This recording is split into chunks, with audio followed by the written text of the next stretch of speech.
No numbing, no swelling, 1 hour lip blush technique. Yan. Ito nga ang favorite kong technique. Tinuturo ko rin sa students, demo, and makikita nyo rin yung gawa ng student namin dito. So, ang pinaka-outline ko, I prefer dots. No? Susundan ko lang yung dots. Hindi ako masyado gumagamit ng mga concealer, skin camouflage. Para sa akin, mas madali ito and mas malinis. Yan. So, very important, mild stretching. And, ito rin, sa lining, kailangan very soft lang yung lining, hindi hard. Para mas madali siyang i-blend. Minsan nga parang blood lining effect lang ang ginagawa ko. Para lang meron tayong guide sa border ng lips and sa facial skin. Hindi lumagpas.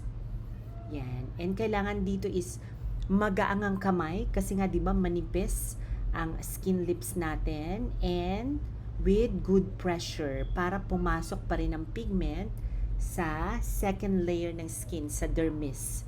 Yan, yung area na yan pala, Cupid's bow, pinakamasakit yan na part. And itong vermilion border. Yan, lalo na hindi tayo naglalagay ng numbing, kaya kailangan ang kamay natin magaang, magandang stretching, pero may pressure.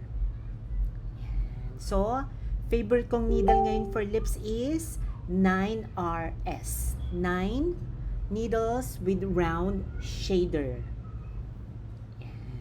So, sa lips nga, usually ginagamit ko mga malalaki or maraming needles. Magnum. Yan. Favorite ko rin Magnum. 11 Magnum for lips para mabilis. Kasi alam naman natin na ang lips, di ba, medyo usually ang tagal pasukan ng pigment. Yan. So, yan, dapat ganyan ang lining.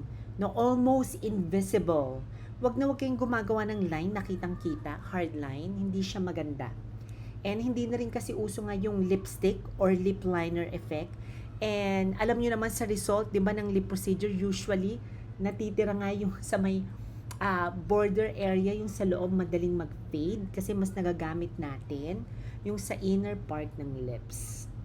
Yan. And preferred ko nga, sobrang daming passes para pasok agad. Yan. And need din, magandang hawak, angulo, and position nyo para hindi kayo kaagad mangalay, mapagod. Kasi nga ang lips is talagang sobrang daming passes. Kasi nga kakaiba ang skin lips compared sa facial skin natin. And yan, di ba nga mas madugo din and mas painful pag sa lips na tayo gumagawa. So ayan na nga, student naman ang gumagawa. Yan, halos nakuha niya na talaga ang technique, talagang nakikinig. Di ba? Nakinig siya sa guide namin. Yan, slow muna and good stretching. Yan, so makikita nyo result, okay na okay na.